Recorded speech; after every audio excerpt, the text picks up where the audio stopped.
Hello, Magadiku. Mwana nyaya ndutaura inotosekesa because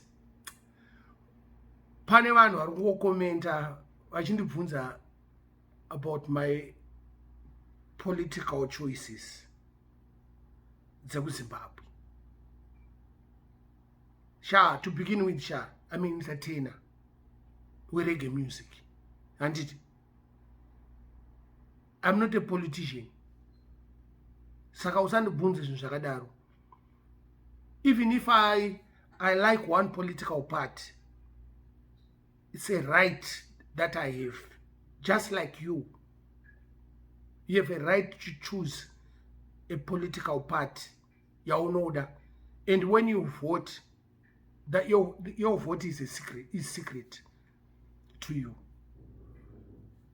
Even ndakakutaurira unoita sei? Hapana. I have no control of that country called Zimbabwe. I have no control of any political party in Zimbabwe. I've never been around any leader of any political party in Zimbabwe. Even in Canada. Saka usandibvunze zvepolitics. Ndakatondibvunza kana zvashabarangs. Kuti mati Minox wakamboona shabarangs here. Cannot which artist Canada wakambosangana naye. Yes, I'll tell you kuti shabarangs na Risto Bench ndakambowaona. Vanhu vandakaona vasati vakuzikanwa 1990. Kuti akagara apo shabarangs ndakagara apo. Less than 2 meters away from each other. Yes, ndakamuona. Not your politics. And in politics, it's my own right. Usaswera uchindituka inini kana uda kufunga kuti inini I can change anything with Zimbabwe. I'm not in that position to change anything with Zimbabwe. Or kana to make anything better in Zimbabwe. I can better myself. I'm selfish like that. And the people around me. And saka chimoni mirira nyaya politics. Sangoramba wangosimbirira panyaya zvisina basa nini. Mirira 2023. Then you vote. Instead of telling the youths could register to vote. Oswera uchinetsana nini. Please don't. Please. Siyana Neni. Anditi. Pandakauya Canada 1990 kunoku. No one was talking about politics. 1990. Wonyora comment rakonzi wakatiza uchienda for greener pastures. Ndanakautaura ndakatiza. Ndakauya kuno kune kuda kwangu. Ana kutiza chunhu kuZimbabwe. Ana kutiza nhamo kuZimbabwe. Wazvinzwisisa? Handina nhamo yanga ndinayo kuZimbabwe. Ndakauya kuno kwangu mune mukadzi wangu wandakasaka 1989 pashow yeculture Eric Donaldson and iGerman yakaitirwa kuNational Sports Stadium. Ndopandakasangana nemukadzi wangu, ndakasangana naye muna First Street, in case you never know. Why? I didn't come here because of politics. And kana munhu akauya kuno because of politics, what does that have to do with you? Mbeta zvinhu zvako, siyana nevanhu. Especially inini, Siyana Neni. Why is it? Isinoridza reggae music. Toita zvemusic. Ndokwandiriko kwendakati handichadi zvemusic. Saka ukandibvunza futi zvemusic ndokona kuregedza kukupindura. Kuda kwangu kuti ndikupindure.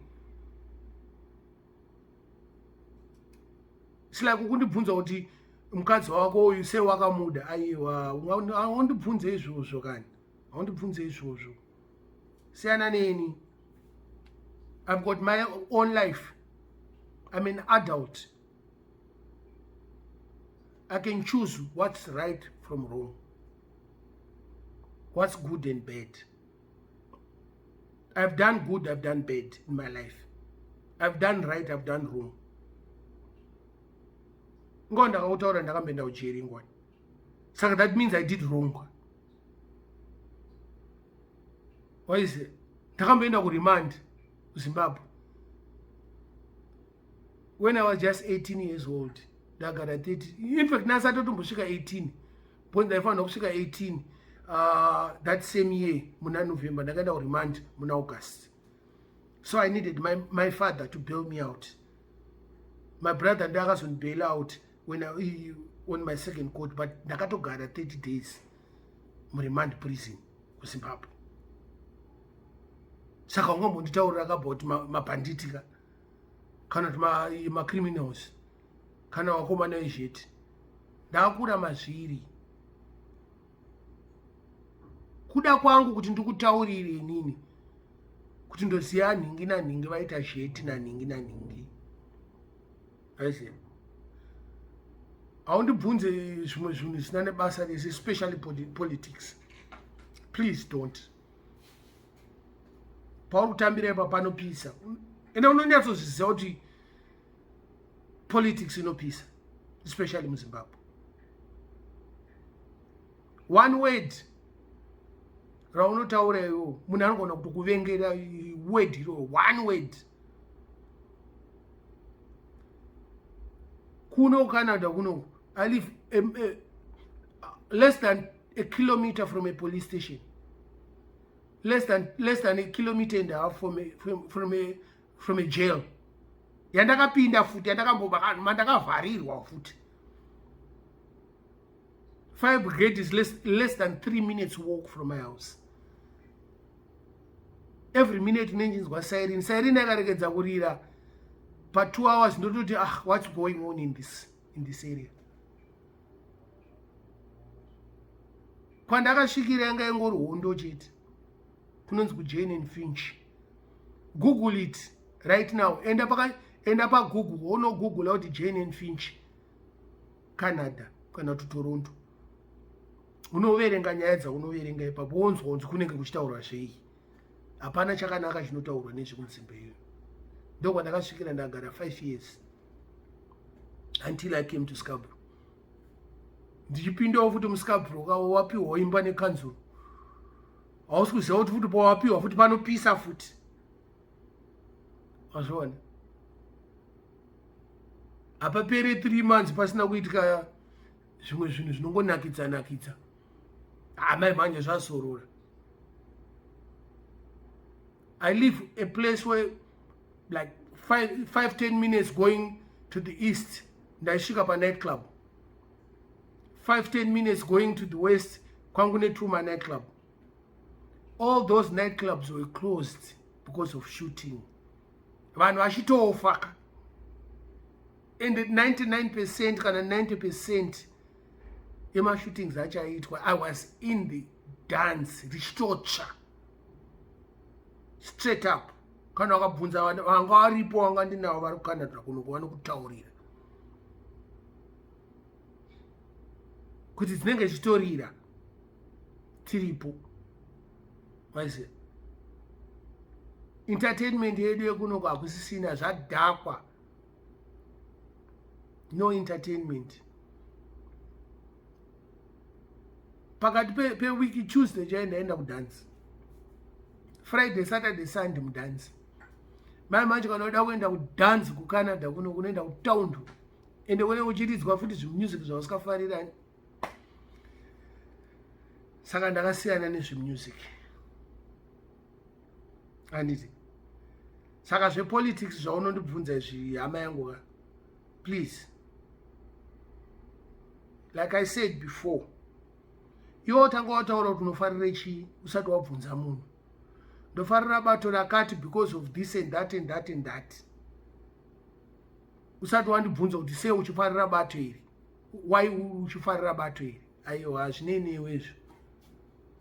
Handisi mwana wamai vako kai. Even ndakakutaura nothing changes in your life. Unongoitaidza unondivenga kana kuti unondifarira. That much I know. That's the truth. Upenyu wako hauchinje. But ndakakutaura zvimwe zvinhu zvokuvaka upenyu. unogona kutaurira mumwe munhu kuti aona kaJamani nyaya yako iyi kai enda paYouTube kana muFacebook hapane dzimwe blast dzakaitwa iyoyo kai chimbonzwa blast aunzwa kuti nyaya yake iri kufamba sei. Izvozvo ndo zvati kutaura izvozvo zvamad Minox ndo zvati kutaura ende handina zvakawanda zvokutaura because zvese zvandaida kutaura zvakawanda zvacho ndakatotaura nenda kutoripita zvanda kutaura ende hazvindibatsire inini. Hauti wakapinda kamudhanzi kashamwari oridza rekodhi na8 woidzokerera futi na10 hazviiteka. Ndokunonzi kupererwa ine hatisuda handipererwe nemashoko. Isusu kana chitaura tinoita kunge shiri. I'm like a singing bird sha. Tinoita kunge tishiri dzinoimba. Yeah. But Siyana Neni handiko kupolitics uku. Handiko. Ita zvako kana uwe uriko kupolitics mhanya nepolitics dzako. Vanhu vanonyatsondiziva kuti this guy is a selector. Selector, that means a DJ. Munhu anoridza reggae music neSilverstone sound. Ndini ndokuzikanwa kwandakaitwa. Nothing else. Vamwe vanogona kuti ndakazikanwa nekuita rafu vanhu kana kurova vanhu. Zvinogona kunge zviri chokwadi. Mumwe munhu anogona ndakazikanwa because ndakauya kuCanada. Zvinogona kunge zviri chokwadi futi. Mumwe munhu anogona kuti ndakazikanwa because of mavhidhiyo andinoita epaGhetto Crown King. Ichokwadi futi. Handikambokupikisa kachokwadi chaunoziya. Nenda kuti utonditaurira kuti wakandiziya sei. Kana wakandiziya nepolitics, wondibvunza zvepolitics. Kana usina kundiziya nepolitics, don't ask me about politics. Handiti. I think tiri kuwirirana kaipapa. Vanozikanwa nepolitics munovaziya bvunzai ivavo. Sabvunzei nini? Handiko. Hausati wamboona t-shirt yakanyorwa kunzi vote Godfrey Chafudzika for Mbare constituency. Hausati wamboiona. Kana hausati wamboona t-shirt ine face yangu anyways. Saka don't ask me about politics. Please. Keep it to yourself. And wakaisa comment yako pama video yangu next time, I'm deleting it. Or maybe even banning you and blocking you. Because that's not our agenda panapa. My website, my YouTube and politics, follow them and ask them that. This is where for the entertainment and the well-being of our elders and our people in Zimbabwe and abroad. And it toda kubatsirana maZimbabwe home and abroad. Ndozvati kubatsirana. Noti zvako zvekundibvunza zvepolitics zvisina basa rese izvi. Sadza rangu hazanombobikwa nembuto wakanyorwa pati bato remunhu. No. Mari andotosenzera notenga sadza chikafu changu pamba pangu. Kana ndiri kuZimbabwe mari yangu futi. Haisi mari yepolitics. Saka Siyana Neni. You know, musandigumbure ba. Ndiri munhu atondakirwa zvako nekaupenyu kangu aka. Kuno kuisama time you might be wondering kuti sei rasta chinogara chakapfeka zvisina kukwana. It's summer time. Plus nokufarirawo mavhesti anyways. You know. Saka aiwa German muri 3 vanhu vanongoniramba vachingondibvunza nyaya yepolitics iyoyi. I hope kana mune nzeve manzwa kuti pano hapasi pepolitics. Vanhu vepolitics varipo, enda paFacebook waumbomushaya. Aripo wepolitics. Aripo anenge achichimhanya ane chimuti. Noti nini? Noridza ngoma, reggae music. And futi I quit reggae music. saka zvokundibvunza zverege futi usatobvunze futi undibvunze zveupenyu hwangu nezveutano hwangu kuti semad Minox uri zvauri, what do you do? Unosimudza masimbi here? What kind of food do you eat? Zvinhu zviri important in my life. What's your secrets of staying young? Ndozvinhu zvaunondibvunza izvozvo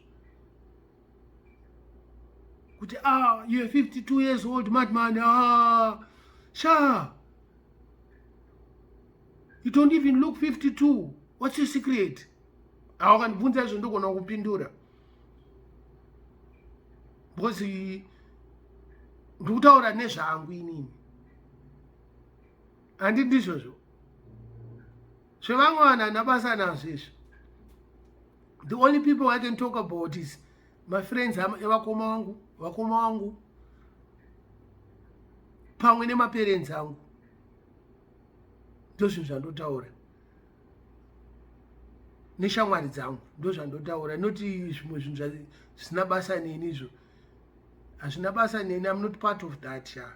Siyana Neni, tsvaka zvekuita. Thanks. Thanks for your comment, but please keep it to yourself next time. I hope ndakupindura mubvunzo wako, although I think one of your comment ndakatoidelete because handidi zvinhu zvisina nebasa rese pavidhio isiri kutaura nezvinhu izvozvo, handiti ka. Saka let it end today. Toenderera mberi nekubatsirana, nekuzivisana, nekuonesana, nekuchengetana, nekuzvichengetedzawo iwewe. Toti mumwe wangu ari kurwara uyu, mandimutore ndimuendese kuNazareth anotestwa. Kana kuti mumwe wangu uyu ari kurwara neCovid, let me stay away from him. Mumwe wangu uyu haana kuvaccinatwa, let me push him kuti anovaccinatwa for COVID-19. Ndo zvatoda kutaura panapo, zvinhu zvinovaka muviri zvenyika izvo handiko ikoko. Thanks very much. Blessed.